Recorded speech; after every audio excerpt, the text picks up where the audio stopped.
promised He will always be there to bless us with His love and His mercy come. As He promised He will always be there. He's always watching us, guiding us, and He knows what's deep in our hearts. So when you lose your way, to Allah you should turn, 'cause as He promised He will always be there.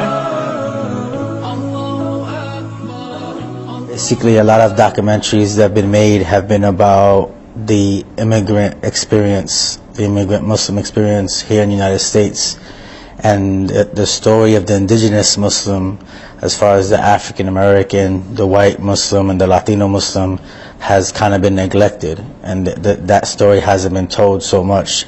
You have stories about like Malcolm X, but nothing really too much after that period. So I wanted America and different people throughout the world to experience the struggle of American Muslims who are indigenous, who are not immigrants to the United States. You grew up Jason Perez, Roman Catholic, and then at a certain point in your life you decided to convert to Islam, and now your name is Hamza Perez. What happened in your life to cause you to make such a change? Basically, different things throughout life. People try to get happiness from money, from clothes, from partying, and none of that stuff really quenched my thirst of what real happiness was. To me, real happiness comes from the source of the one who created happiness, and that's the Creator. So no matter what I was involved in, whether if I had money, whether if I was partying, it was never true happiness. And when I found out and I experienced a relationship with God through Islam, then that was the ultimate form of happiness. And me changing my name, I didn't change it legally, because in Islam you don't have to change your name unless your name is directly connected to idol worship.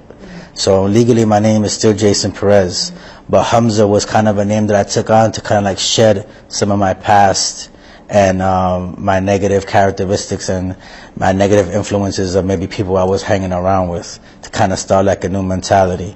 But my name is still Jason, and I have no problem with people calling me Jason as well. That past included drug dealing, right?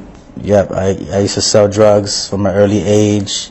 Used to smoke a lot of weed and seen a lot of things in the streets, and seeing these lifestyles, it just, when you know when something's wrong, then you can identify when something's right. And to me, there was nothing more right than what Islam had to offer. And you address a bunch of different challenges that you've experienced definitely. yourself. As far as like discrimination, as far as more global issues, stuff that's going on in the Middle East, and stuff that's going on against Muslims right here in the United States.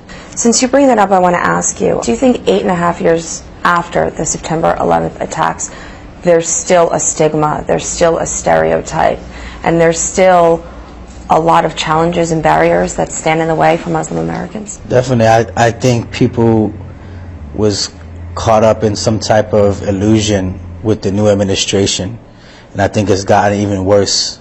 I've seen more harassment and more aggressive approach to American Muslims in the new administration, almost in the first and last year, than the Bush administration. You're speaking about U.S. President Barack Obama. Yeah, definitely. You know, since Obama's been in office, Muslim Americans have been murdered, you know, secretly detained, more than the first year of Bush being in the office and his last year. So to us, it's, you know, as American Muslims, we don't get too much caught up in the hype, you know. Did you before No. he became president? No, not at all. You didn't believe the change? I've never voted in my life, you know, and I believe that change comes from an individual, by that person changing themselves and changing their home, then trying to change their community, and then you work your way up. But we can't expect the president to change our condition. We have to change it ourselves, and we have to be our own voice and define our own selves. Shooting a three-pointer and having an iPod as a president doesn't change nothing for me. You know, it's still the same system from before, and it's still the same approach.